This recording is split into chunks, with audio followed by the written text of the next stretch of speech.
YouTube. I was going to show y'all that we set up a auto water changer. So the frag tank and my big reef tank are plumbed together, and we set up the auto water changer to where it will do that for us. So what I've got is I have these 2 Dos pumps, and with Dos it's really easy to program. You just install it to your Neptune and you tell it how much you want it to change, and you tell it over what period of time and how often, and it automatically will do it. In our fish room we have RODI water here. This will automatically make every time the bucket gets to the bottom, that barrel tender will turn it back on and it'll fill up to the whole 55 gallons. Then about once a week I come and fill up the second trash can, and I've got a pump in here that one big pump that I use for mixing it, but it heats the water a little more than I like, so I only use that when I'm mixing it. And then I have a small pump in there that I just keep on all the time so that it kind of keeps a little bit of circulation going. What I've read is that with these auto water changes, it doesn't matter as much if your pH drops a bit or if your alkalinity drops a little bit, because you're putting in so little at a time. I do 3 gallons a day, which is pretty extreme. I'm a big water changer, and with 3 gallons a day, I do it over 6 hours, so it's getting a minimal amount of pH change during that time.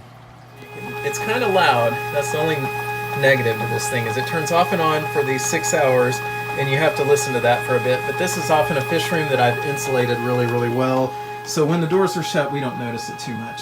It's pulling the clean water out of here. Clean water goes over to the overflow there. This line right here, you can see one line is my top off, and then the black line is the clean new saltwater addition line. So it goes into the overflow of the frag tank, which goes immediately across the wall. Okay, here we are across the wall. Clean water is added through this clear line. That's the overflow line that comes from the frag tank.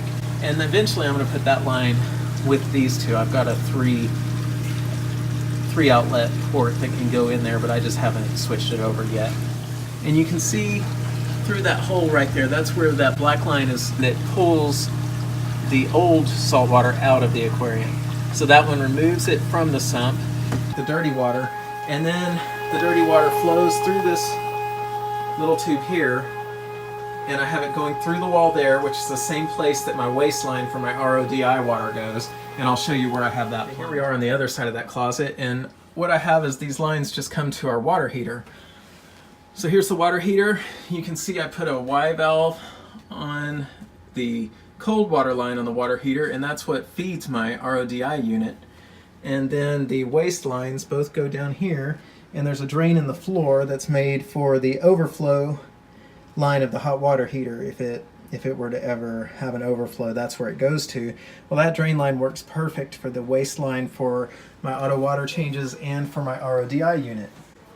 So I don't know if this video is very entertaining, but it is. I think it's a good idea, and it's one of my favorite parts about my system, to have the RODI unit set up to where it automatically makes, and I don't have to carry buckets.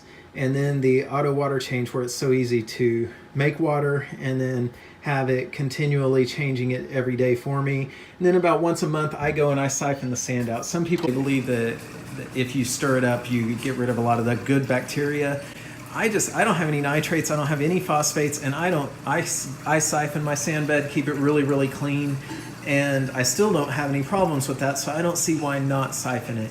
I had one sand bed that we didn't touch on an aquarium that we bought on Craigslist, and the guy had kept it as a deep sand bed, and that tank gave me more trouble than any tank I've ever owned. It got hair algae real bad no matter how many water changes I did, and I just think it built up so much detritus over the years in the sand that it never could get over that. So for me, I siphon the sand bed, but I don't have to carry buckets because I just run the siphon straight down to here. I stick it in one of those filter socks, and then I siphon the sand as much as I want, get it as clean as I feel like it needs to be for that month, and then I just change the filter sock. And then if I feel like my sand looks extra dirty, I can do it once a week. I can do it once every other month. It's just really depends on how I feel. I'm a little OCD, so I would say at a minimum I'm going to do it once a month. Well, I think that's it. If you guys have any question about auto water changes, let us know. Otherwise, like, subscribe, and share. Thanks.